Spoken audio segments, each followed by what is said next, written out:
la moral era el conjunto de normas admitidas y la ética era pues las formas de ser de cada uno y cómo cada uno reflexionaba sobre esas normas y las aceptaba o no las aceptaba, ¿vale? Después estuvimos explicando lo que eran los dilemas éticos, que eran las situaciones en las que teníamos que tomar una decisión y que afectaban a los demás, y que había unas condiciones para que estuviésemos en el ámbito de la ética, que era que fuésemos libres para guiar nuestra voluntad y que esa decisión la tomásemos en conciencia, la tomásemos racionalmente, no dejándonos guiar por nuestros apetitos. Después estuvimos hablando de la clasificación de la ética. Os dije que había diferentes clasificaciones, pero que el Messi de la ética era Kant, que era el primer tío que había hecho un estudio riguroso de los diferentes tipos de ética y había hecho un planteamiento ético. Entonces vimos las características de las éticas materiales, que se caracterizaban por tener una meta, un objetivo que conseguir, ¿vale? Y daban unas normas muy concretas de cómo conseguir ese objetivo. Y por otro lado, pues Carlos lo que planteaba era una ética formal, ¿vale? Una ética que sirviese para cualquier circunstancia, para cualquier situación y que cada persona o cualquier persona, usando la razón, pudiera llegar a unas conclusiones, ¿vale? Y nos quedamos ahí. Entonces, lo siguiente que íbamos a hacer era ver las diferentes teorías éticas que íbamos a ver sobre el tema, ¿vale? Entonces, os he puesto un cuadro que debería de verse. ¿Se ve? Ahí está. Os he puesto ahí un cuadro en el que os cuento un poco las diferentes éticas que vamos a ver a lo largo del tema. No sé si las veremos todas o si añadiré alguna más, pero por lo menos que tengáis una visión panorámica, ¿vale? Al lado izquierdo de la diapositiva tenéis las éticas materiales o las éticas de la felicidad. Todas las éticas materiales o éticas de la felicidad vienen del mismo sitio.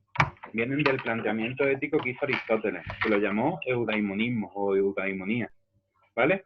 Básicamente es que la ética, o sea, las acciones del hombre son buenas en la medida en la que buscan que el hombre sea feliz. Por eso todas estas éticas se llaman éticas de la felicidad.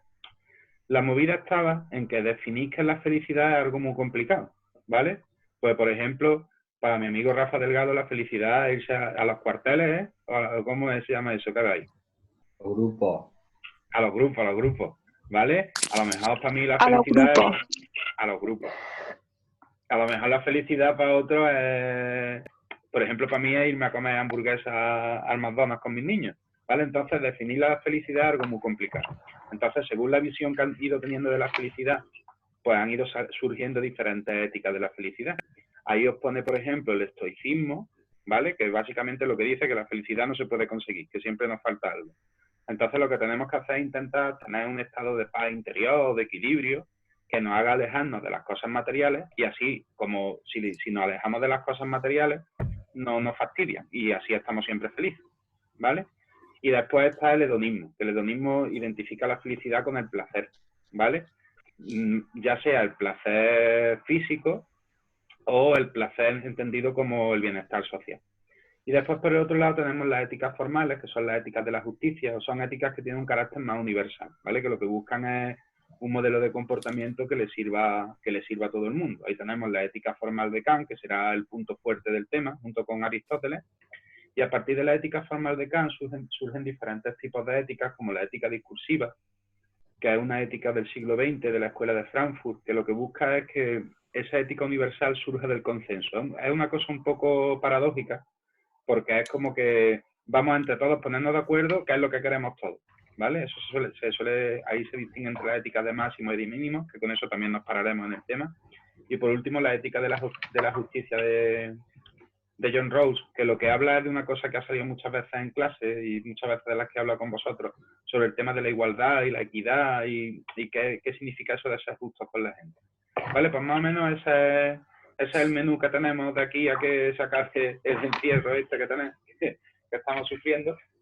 Y hoy vamos a empezar con la segunda parte del tema, ¿vale? Después de haber hecho la presentación, debería de salir ahora, ahí en azul, debería, el punto 2, que lo he llamado el juicio a Sócrates. No sale, ¿no? No. No. Oh, voy a pegar un Entonces, el esquema este que es un resumen de lo que hemos visto.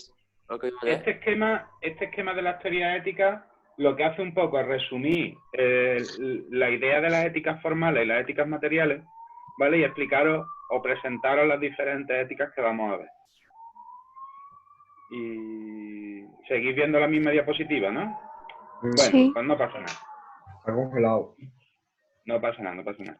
Porque yo me cambio a mi pantalla de aquí Y ya está, yo la pongo por aquí. Y no hay ningún problema. Ah, por cierto, os he puesto aquí un enlace a un vídeo que hice el otro día con Educación para la Ciudadanía de tercero, donde hay una parte que habla del contexto de Sócrates que lo vamos a utilizar hoy, ¿vale? Para que lo tengáis ahí y le podáis echar un vistazo. Y la presentación la tenemos aquí. Ya está, la abro por aquí y así... Ahora lo que estáis viendo en mi pantalla, ¿no? Sí. Sí. Eso es. Mm. Vale, pues un minutito. Bueno, pues lo que vamos a ver ahora es a partir de... aquí, ¿vale? He llamado al punto del juicio a Sócrates porque es una anécdota muy curiosa que tiene este autor. Sócrates es un tío bastante polémico porque realmente no sabemos si existió o no existió. Los únicos testamentos, los únicos testimonios que tenemos de Sócrates es cosas que ha escrito otra gente sobre él, ¿vale? Sócrates, como ya sabréis, es el maestro de Platón y casi todo lo que conocemos de Sócrates lo conocemos por los diálogos que escribe Platón, en los que Sócrates aparece como un personaje. ¿Vale? Mucha gente piensa que Sócrates en realidad no existió, que es un invento de Platón, porque no era capaz de decir lo que él pensaba directamente. Por eso algunos de vosotros ponéis en vuestros apuntes que Platón es un mierda, con mucho sentido. Pero bueno, en realidad Sócrates sí existió y tenemos textos de Jenofonte, que es un historiador de la época. Hay otros autores de la época que también comentan sobre él, ¿vale? Sócrates era un tío que iba por ahí, por la plaza del pueblo, charlando con la gente y preguntando a la gente y haciendo preguntas incómodas, una especie de Risto Mejide bien, ¿vale? Y que caía bastante mal. Bueno, ahora después os contaré por qué lo del juicio de Sócrates. Bueno, vamos a empezar con el primer problema ético que se nos plantea, ¿vale? Que es el problema de la virtud en Atenas. Entonces, para eso tenemos que hablar un poquito aquí del punto 1, que es el contexto de Atenas y el giro antropológico de la filosofía. A ver si yo puedo poner por aquí el chat para verlo. Ahí, fantástico. Y ya estoy yo tranquilo.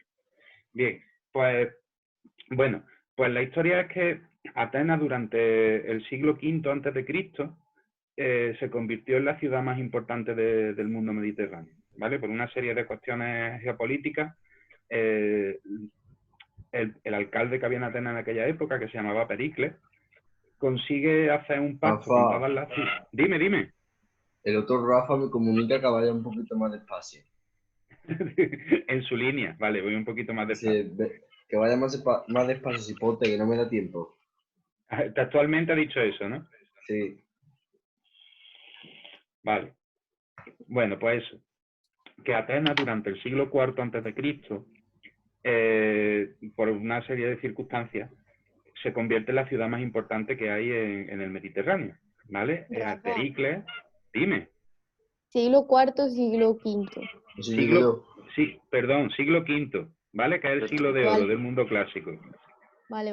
Entonces, Pericles, que era eso, el alcalde de Atenas, consigue ponerse de acuerdo con el resto de las ciudades de Grecia, porque en aquella época cada ciudad iba a su puñetera bola, no era un estado como tal.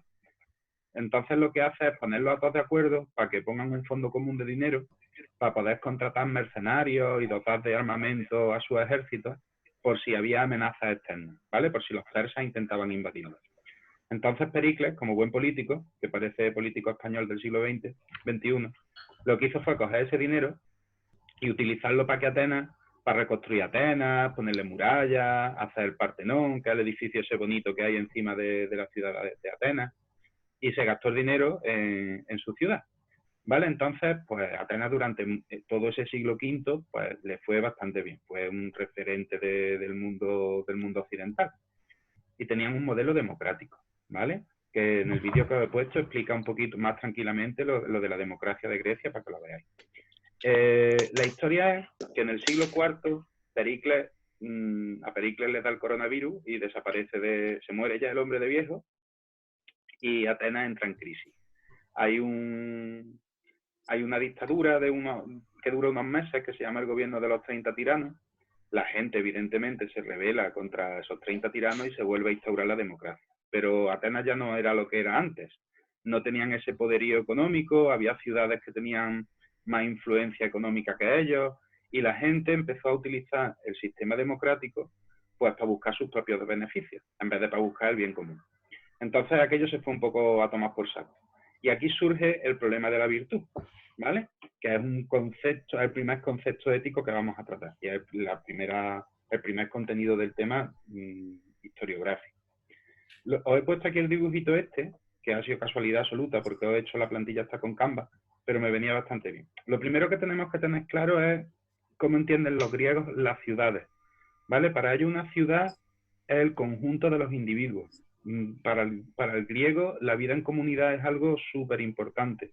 De hecho, la persona que no vive en comunidad dicen que es una bestia o es un dios, que los hombres tienen que vivir siempre en comunidad. Vale, entonces para ellos Pero, una ciudad... Rafa, Dime. Rafa, ¿puedes repetir? Sí, que tenemos que tener claro cómo ellos entendían la ciudad, ¿vale? Que no es como la entendemos nosotros. Para ellos una ciudad, la ciudad es algo orgánico. Es una especie de ente que está formado por todos los individuos que la conforman, ¿vale? La historia es, para que lo entendáis, es como que Atenas antes era la mejor ciudad del mundo y ellos pensaban que era porque tenían los mejores ciudadanos. Y ahora Atenas estaba en la mierda, ¿vale? Porque las personas que vivían en Atenas, el conjunto de ciudadanos que formaban la comunidad de Atenas, eran malas personas. Entonces, lo que ellos buscan, el problema de la virtud, esto es para explicaros que el problema de la virtud es el problema de buscar un modelo de comportamiento. El problema es la idea de buscar una guía que haga que las personas se comporten correctamente, porque si conseguimos que todos los individuos se comporten correctamente, tendremos la mejor ciudad del mundo. Repite el problema y se llama. Sí, es el problema de la virtud. El problema de la virtud es el problema de buscar un modelo de comportamiento, ¿vale? Que sirva para que todos los individuos actúen de la mejor manera posible, para que así nuestra ciudad sea la mejor ciudad posible. Ellos entienden que para... El problema de buscar un modelo de comportamiento. Para que si todos los individuos se portan de la mejor manera posible, tendremos la mejor ciudad posible. Vale, yo lo que tengo aquí puesto así a forma de resumen, ¿vale? Lo tenéis aquí, que dice, si tenemos los mejores ciudadanos, tendremos la mejor ciudad. Ese es el problema al que se va a enfrentar Sócrates. Es decir, ¿cómo yo le digo a esta gente que se tienen que aportar para que Atenas vuelva a ser la ciudad más importante del Mediterráneo?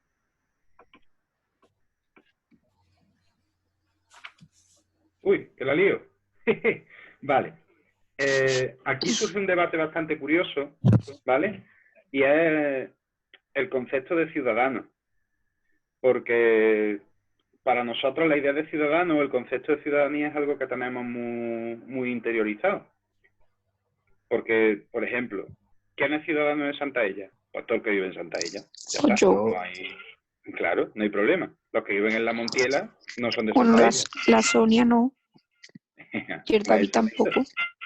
Pero nosotros entendemos que cualquier persona que viva en Santaella, hasta yo, si me mudo a Santaella, tengo una serie de derechos y una serie de deberes por el mero hecho de vivir allí. ¿Vale? En la época de Grecia, ser ciudadano era un concepto que tenía bastantes restricciones. ¿Vale?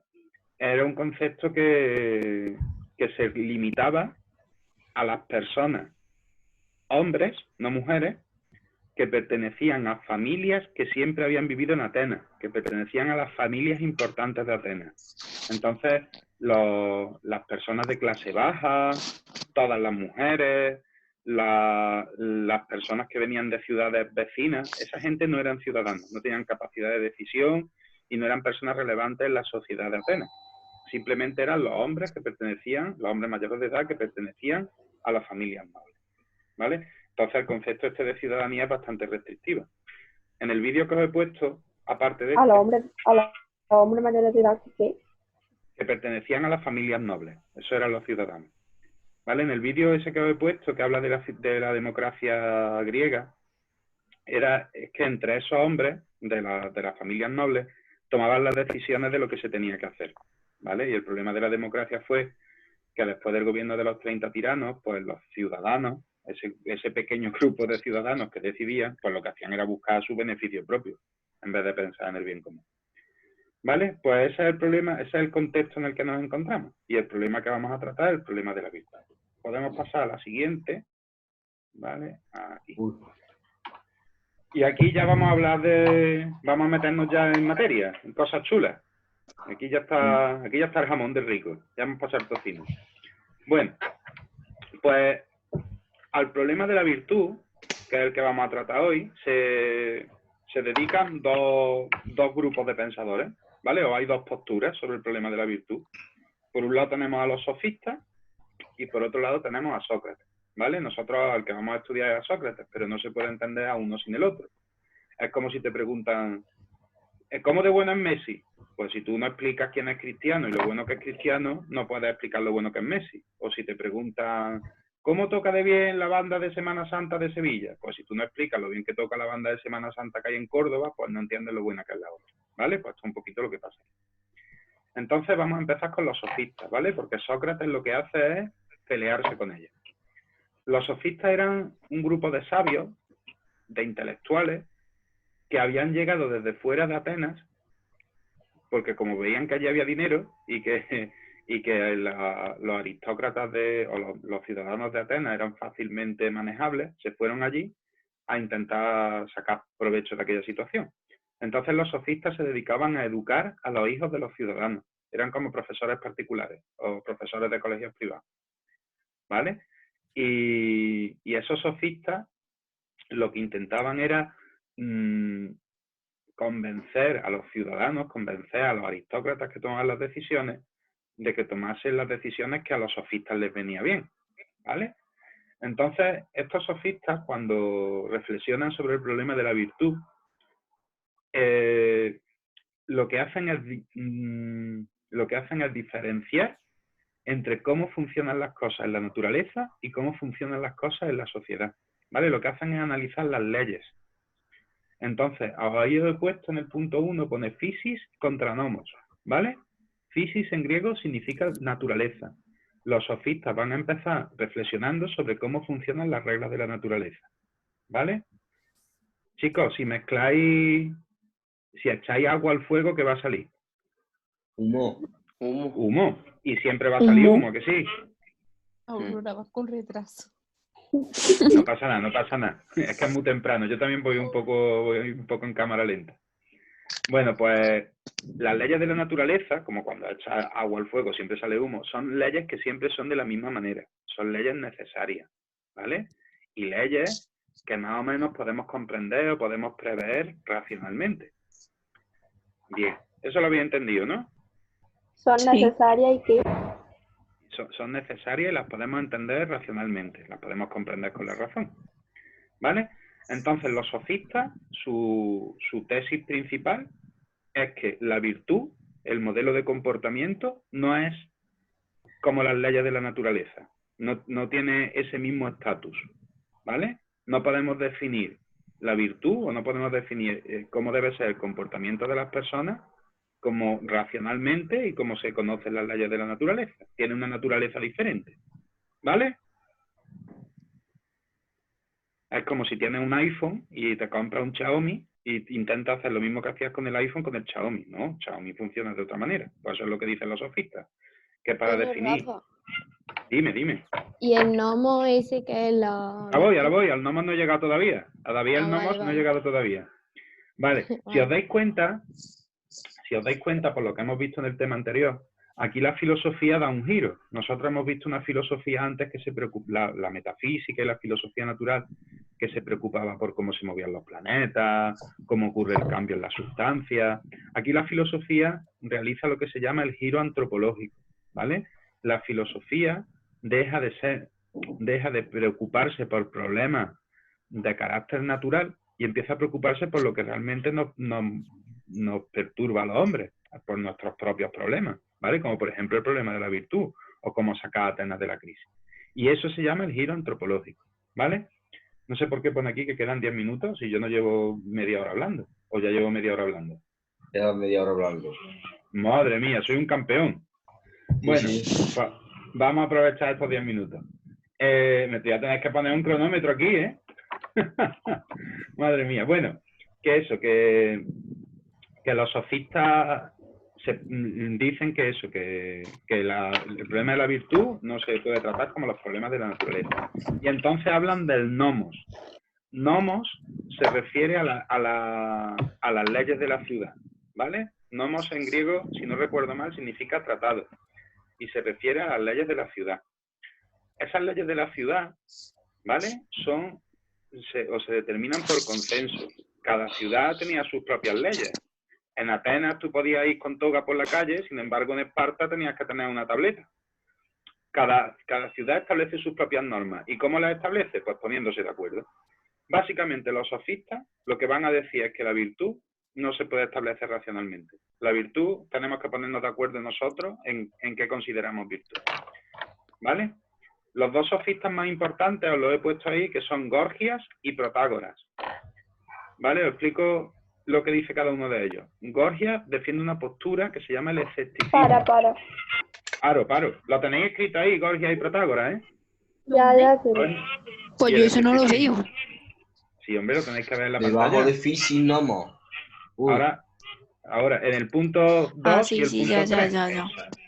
Vale, entonces Gorgias lo que defiende es el escepticismo, ¿vale? Muy sencillito, para que no os compliquéis. El escepticismo lo único que dice es que el hombre no puede alcanzar el conocimiento de la verdad. El conocimiento del mundo, de cómo funcionan las cosas, el conocer 100% al modo que decía Descartes, eso es imposible. Que nuestro conocimiento está limitado y entonces no podemos llegar a alcanzar la verdad. Y Protágoras, ¿vale? Lo que defiende, o la idea que... Un momentito.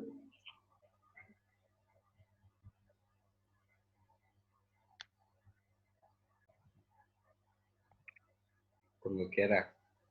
Vale. Y Protágoras lo que defiende o lo que dice es el relativismo. ¿Vale? Lo que dice es que todo el conocimiento que nosotros adquirimos es relativo al hombre. Por eso pone ahí el hombre en la medida de todas las cosas. Todo lo que conozco, lo conozco desde la perspectiva del ser humano, que es una perspectiva limitada. Por lo tanto, eso que dice Sócrates, de decir, poner un modelo de comportamiento, decir la virtud es esto, para Gorgias y para Protágoras es una flipada. Es una flipada. Sócrates se ha venido arriba y que nos estás contando, Sócrates, ¿tú cómo vas a explicarme a mí cómo tengo que comportarme? Eso nos tendremos que poner de acuerdo. ¿Vale? Y ahora Como tenemos repite, defiende todo el conocimiento que el hombre quiere es desde su...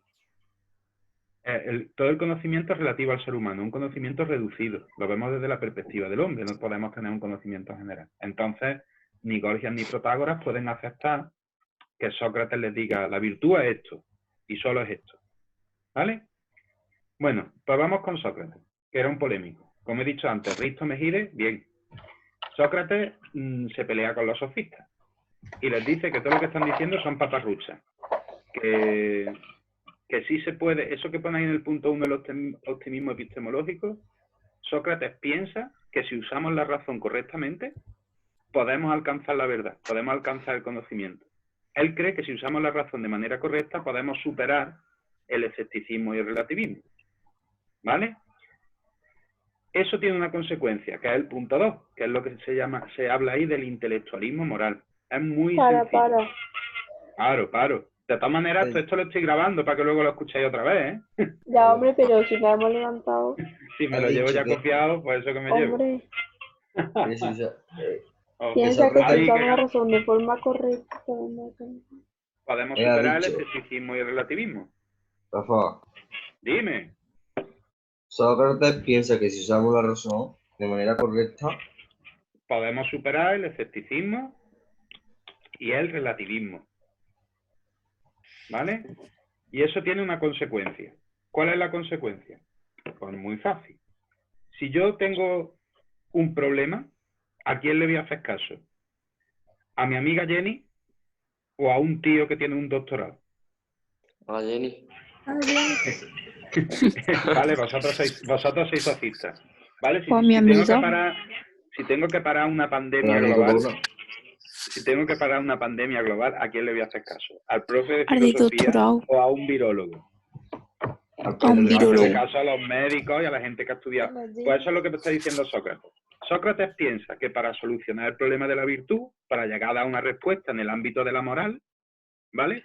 ¿Qué necesito? Usar la razón. Si yo uso la razón correctamente, encontraré la solución al problema de la virtud. Eso es el intelectualismo moral. vamos a dejarnos de patochar y de charlar unos con los otros y vamos a usar la razón para encontrar una respuesta a este problema. ¿Vale? Vale. Para. Bien.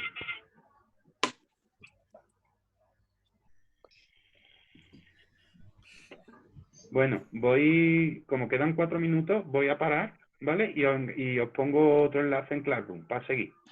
Porque Vale. si no, esto se va a Hasta cortar. que vamos a estar hasta las 9:15.